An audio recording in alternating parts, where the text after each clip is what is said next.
You will only live in a home after death that you spent your whole life building. Will it hold you like a warm embrace? Or will it close in on you with an unforgiving grip? Will it expand into vast gardens? Or will it tighten until it crushes your soul?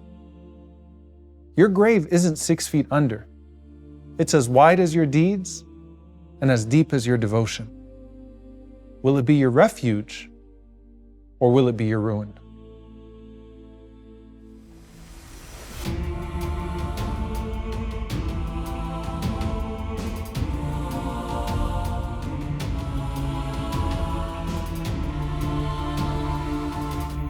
Imam Ibn Abi Dunya rahimahullah said that one of the scholars said, Libni Adama Baytan, that the son of Adam has 2 homes, one on the surface of the earth and one in the belly of the earth. He ends up focusing on the one that's on the surface of the earth. He adorns it, he decorates it, he makes doors facing the north, he makes doors facing the south, he prepares it to suit him in his winter and in his summer, and then he ends up neglecting the one that's in the belly of the earth, and he leaves it in ruins.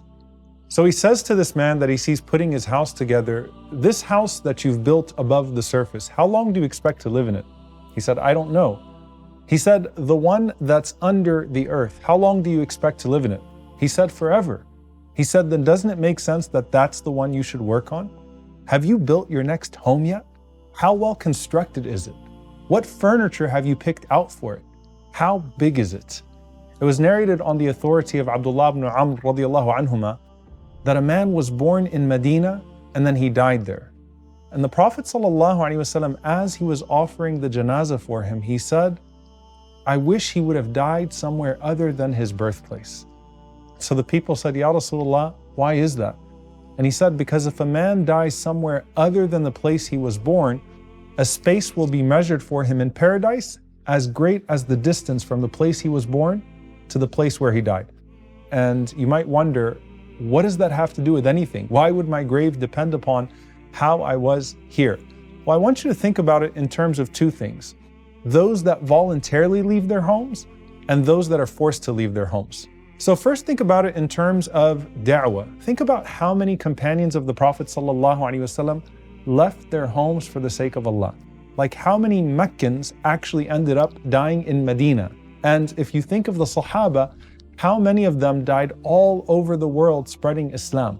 Like if you go to Turkey and you see the grave of Abu Ayyub al-Ansari radiallahu ta'ala anhu, what brought Abu Ayyub from the comfort of being right next to the masjid of the Prophet sallallahu alaihi wasallam to all the way in what is today Istanbul?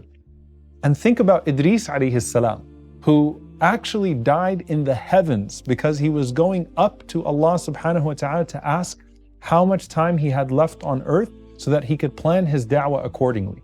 That's for people that voluntarily leave their homes for the sake of Allah subhanahu wa ta'ala. So it would be fitting that if they died far away from their homes, that Allah azza wa jal would reward them accordingly. But then also think about those who were driven from their homes, like the refugees of the world, who dwell all over, but they never feel the warmth of home again. Now they have the space that was taken from them, given to them in heavenly real estate. And Allah subhanahu wa ta'ala compares being driven out of your homes in the Quran to actually being killed.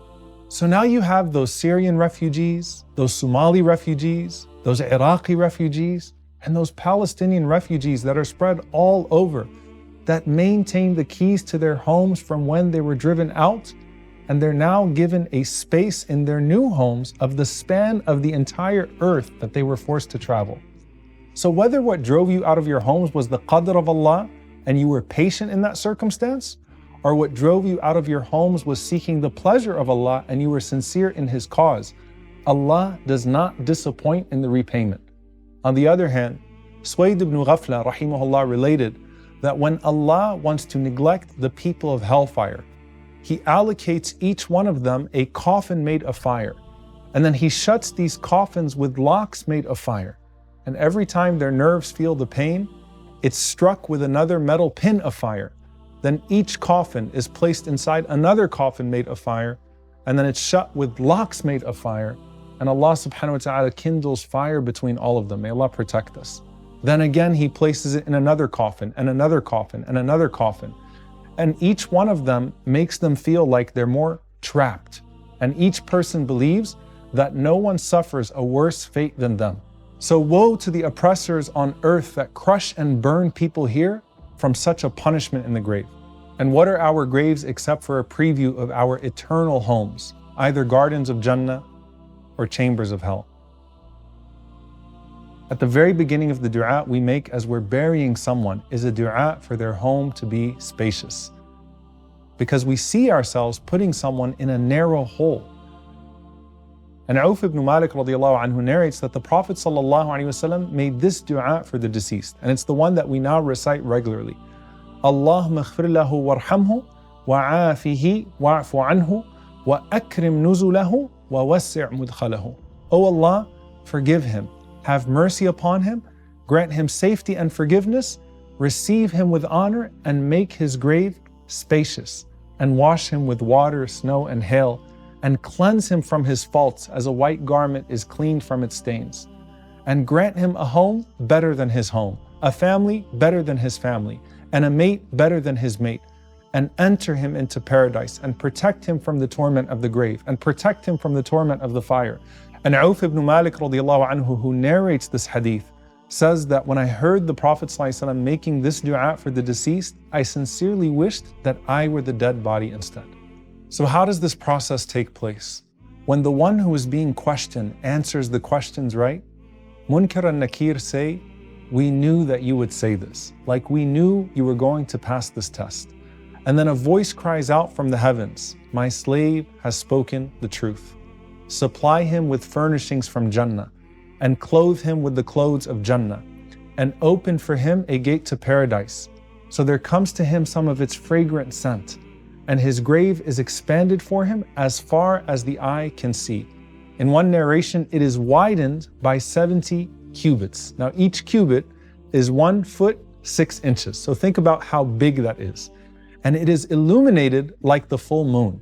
By the way, this is the minimum of the believer's grave. May Allah subhanahu wa ta'ala widen all of our graves.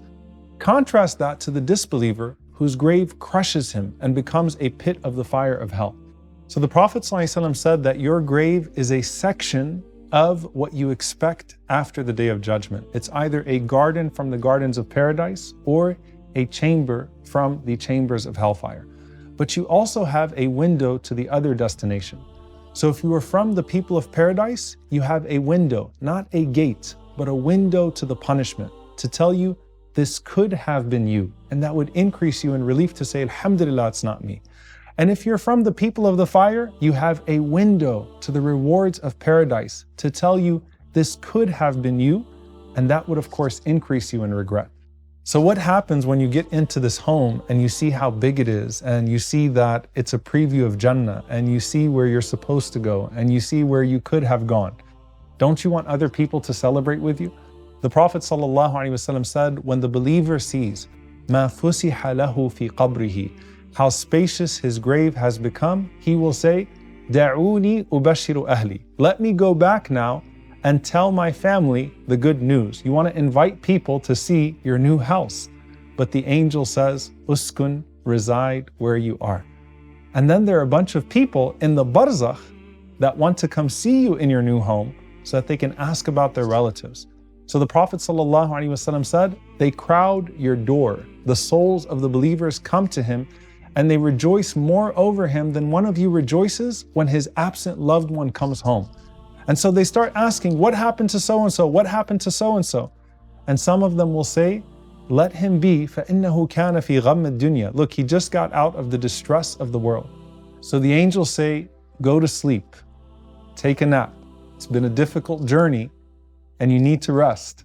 So the man says, can I return to my family and inform them? And he says to him, sleep as a newlywed, whom none awakens but the dearest of his family. And Imam Ibn al-Qayyim rahimahullah narrates a story about two great scholars, Shu'bah ibn al-Hajjaj and Mis'ar. And he says that Abu Ahmad al-Yazidi said, I saw them after they passed away, and they were two notable scholars. So I went to Shu'bah and I said to him, Ma fa'ala Allahu bik? What has Allah done with you? So he replied, may Allah help you to memorize what I'm about to say to you. He said, حباني إلهي في الجنان بقبة. He said, my Lord has shown his love to me within the gardens of paradise with this huge dome. That dome has 1,000 gates made from silver and gems. And then my Lord said to me, O Shu'bah, who has delved deeply into the sciences of Islam, تمتع بقربي, enjoy my nearness, for I am certainly pleased with you. And my servant Mis'ar, who used to stand during the night and recite, it is a sufficient honor for him that he will visit me, where I will reveal my noble face to him. This is how I reward those who are devout and who refuse to accustom themselves to disobeying me. Your home is now as big as it was a priority to you when you were living in this dunya. Think of a person who lives to build or purchase their dream home in dunya. You think about it at work, you visit it with your family throughout construction, you pick out the furniture together, and you long for it. But as Ibn al-Jawzi rahimahullah says, لا دار للمرء بعد الموت يسكنها إلا التي كان قبل الموت يبنيها. There is no home to live in after death except the one you were building while you were still alive. So don't find yourself homeless because there's no shelter as an alternative in the barzakh. And that's why Ibn Battal rahimahullah said some of the righteous people used to dig their graves with their own hands to remind themselves of death. This dunya is not as real or as restricting as you might think it is. Of its deception is that you're trapped by it if you can't see anything outside of it. So it becomes this suffocating box. The soul of the believer, on the other hand, already feels expanse because it's connected to Allah subhanahu wa ta'ala and His throne. It's connected to the angels all around. It's connected to the Prophet sallallahu alaihi wasallam through salawat. It's connected to a Jannah that has no boundaries. And so the home of the soul, being the grave, will represent that expanse. Your soul is your escape from the world of misery. And as you've now passed into the barzakh, your soul can now travel to wherever your heart used to be when you were still stuck in this realm. لعلي أعمل صالحا فيما تركت كلا إنها كلمة هو قائلها ومن ورائهم برزخ إلى يوم يبعثون